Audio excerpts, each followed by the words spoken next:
Unit 1, Geography Skills. Basic Geography Skills. The Earth is, as most of you know, mostly water. Actually, 3/4 or 75% of the Earth is covered in water.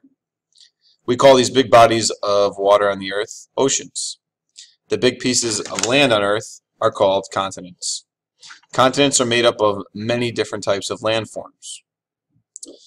Landforms, one of the features that make up the Earth's surface, such as a plain, mountain, or valley. In the image below, you can see many different types of landforms. I'm sure you know some of these. We have volcanoes, mountains, glaciers, and then in the ocean as well, there's many different types. Beaches, plains, rivers. These landforms help make up many different continents, actually 7. The continents are Australia, North America, South America, Asia, Europe, Antarctica, and Africa. There are 5 world oceans. They are the Atlantic Ocean, the Arctic Ocean, the Pacific Ocean, the Indian Ocean, and the Southern Ocean.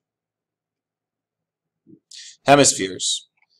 The hemispheres are determined by the equator and the prime meridian and tell us what side of the world we're looking at. The Earth is technically broken into 4 different hemispheres. Hemisphere means half of a sphere. We have the northern hemisphere. You can take a look here. The southern hemisphere. Or we can look at the world west to east and have the western hemisphere and the eastern hemisphere.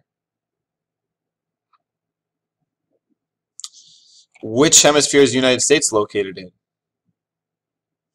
Kind of a tough question.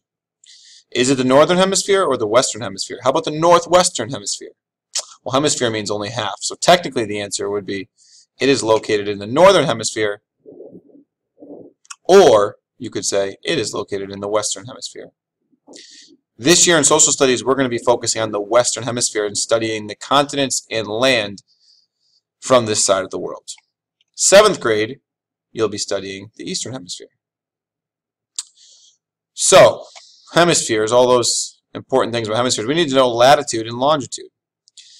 Lines of latitude run horizontally, which means they run side to side up and down the Earth. Latitude is measured in degrees.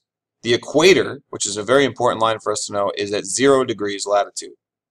Lines of latitude locate places north or south of the equator, so north above, south below. Lines of longitude go vertically or up and down. They can also be called meridians.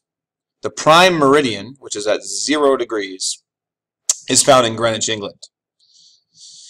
Lines of longitude are going to help us identify places east or west. And a good way to remember that is we. The word we, west to east. There are 180 degrees of east longitude and 180 degrees of west longitude. The equator is an imaginary line that circles the globe at its widest point, dividing the Earth into 2 different halves. And the prime meridian, same thing, but it's dividing the world into the west and east. We're going to end there and pick up with maps on our next module.